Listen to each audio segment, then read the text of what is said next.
These are the SLC fanboys. My favorite parts of the movie, quite honestly, every time I saw the name Smolder Bravestone, I laughed because it's such a ridiculous, over-the-top name.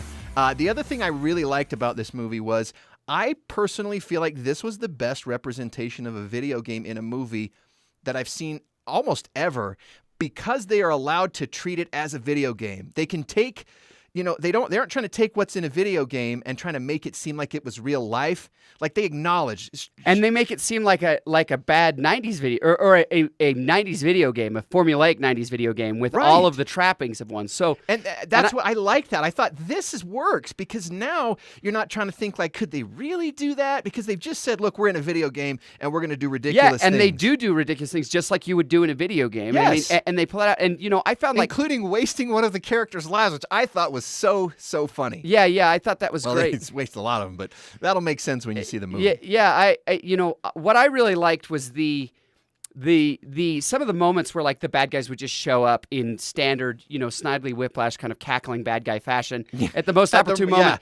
The part of me, the writer part of me goes, oh, geez, this is bad writing. But the other part of me goes, no, this is a video game, and that's exactly how they showed up in all the video games I grew up playing. Yeah, opportune moment, you go to the next level, bad guys show up. Every time you see those motorcycle guys in the trailer, they just pop up every bit as random in the movie. Yeah, and gee, where did those motorcycles come from? Who cares? Yeah, they're here now. And I felt like that worked. This show had a lot of great moments. I thought it was a great show. So I will say this though. Yes. As far as a warning goes, I think this works best for about 10 and 11 and up for two reasons. One, there's a little bit of scatological type joking in here. Obviously, with Jack Black with a teenage girl inside his body, they're going to make some body jokes.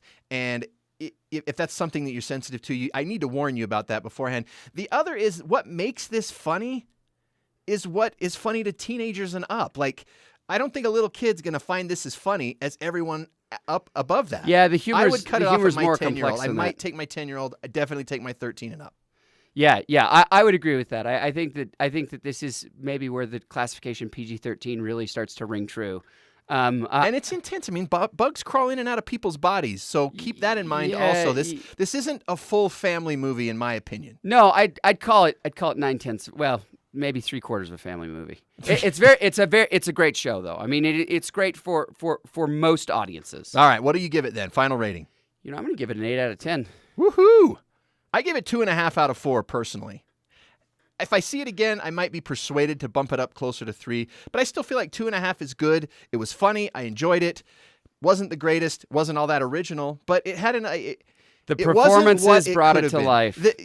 There's a lot of people that are on the fence, including our producer, Millennial Josh, who was like, I don't know. But then when we talked about some of the things, he's like, okay, I'm in. And I know a lot of people who were like, I don't know if I want to see this. And I told them how funny it was. And like, okay, I'm going. My parents were the same way. They went begrudging. They went only on the recommendation of their two sons.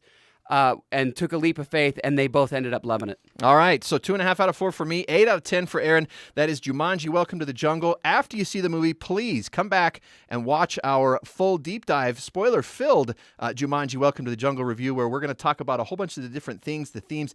We can actually talk about why we think it works, including some cool nods to the original 1995 Jumanji that I actually thought were some of the better parts of it. Agreed.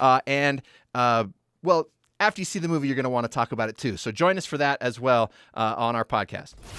Thanks for checking out SLC Fanboys. Fulfill your destiny and follow us on social media. SLC Fanboys on Facebook, Instagram, and Twitter.